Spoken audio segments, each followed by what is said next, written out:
The committee hasn't yet decided on a timeline to complete its work, but let's still talk about what's ahead. What does this panel need to do, and what questions are still unanswered about January 6th?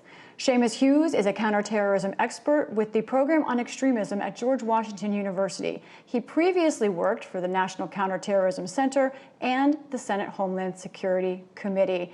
Seamus, I know you watched the hearing. As our viewers just saw, it was gripping. I even saw Capitol police officers watching on their phones on Capitol Hill. But I'm wondering, what was new to you?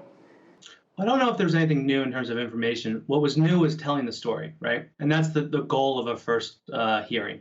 What is the story you're trying to get after? And that is, this was not just simply a peaceful protest, right? You had these four officers all in their dress uniforms talking about that day, right? Talking about being violently attacked by a crowd, by people saying bigoted things to them, chairs being thrown at them, a mob coming through, right? And that's what you want to get to. You talk about the day, you talk about the emotions of the day, and then you get to the facts in the second and third hearings. Talking about those facts, what exactly do you hope this committee is able to shed light on? What's important to get at here for this committee? So if I'm a congressional staffer on this committee, what I'm doing tonight is not resting on my laurels. I'm writing oversight letters right now to departments and agencies, dozens of them. I need documents. I need subpoenas. I need to know what happened, right? Why did the National Guard, why was it delayed? Did the FBI issue a national intelligence bulletin to the state and local field? Was there a lead up at the Bureau about suspects on that day? What are the facts that we failed to know at that point? I mean, ideally, you're not looking for individual blame in these type of investigations. You're looking for systemic issues, right? What are the things you can address through legislation, through resources to get to the heart of what happened on January 6th to prevent the next January 6th? A lot of those groups you mentioned right there, those are cabinet agencies controlled by the president and the executive branch. You know as well as anyone, Congress has a hard time getting documents from the executive branch, and we're talking about Trump-era documents. First, how important are documents, do you think, in this particular investigation, and how hard is it going to be for Congress to get them? It's going to be an uphill battle, right? No matter whether you're a Republican or a Democratic administration, no one wants to be the subject of an investigation, right? And that includes the departments and agencies.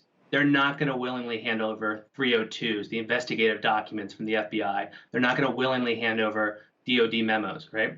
And so it's going to be you have to fight them tooth and nail to get those things. And that's why the first hearing is so important, right? The first hearing sets the stage and ratchets up the pressure to get those documents, saying this is an important thing. This is a serious effort. And so you need to give us things. And what's usually happens in these investigations, and I've done a number of them in my career, is there's stonewalling, right? There's a dance that starts. You go back and forth to departments and agencies, say, I want everything you've got, and they say no. And they say no again, and they say no again. And you keep adding the pressure in. You do interviews, you do op-eds, you push them to the point where they do give you documents. And the documents only tell part of the story, right? What's important is the context between the black and white. And that's where the role of interviews are, right? So doing the briefings with the FBI or Department of Defense or others, but also be willing to get on a red-eye plane and end up in a small town in middle America and interview a source that hasn't talked before, right? Getting the context behind that electronic communication that came from a field office from Norfolk down to DC. What were they thinking at that time, right? These are the type of things that it's a long, hard slog. And that's why you don't see the first hearing being government officials talking, right? You see these police officers because you don't want to bring the government officials until you know all the facts.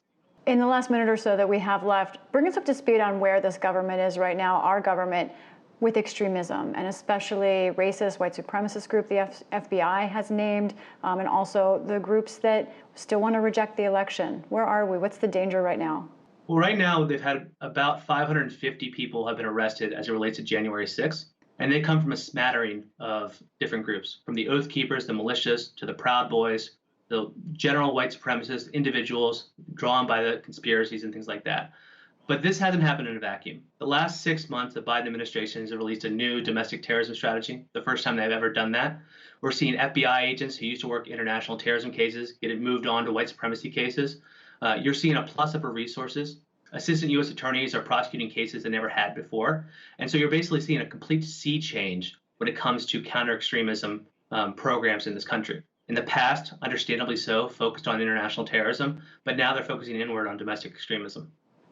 Very important information. Seamus Hughes with George Washington University. Thank you very much. Thank you very much.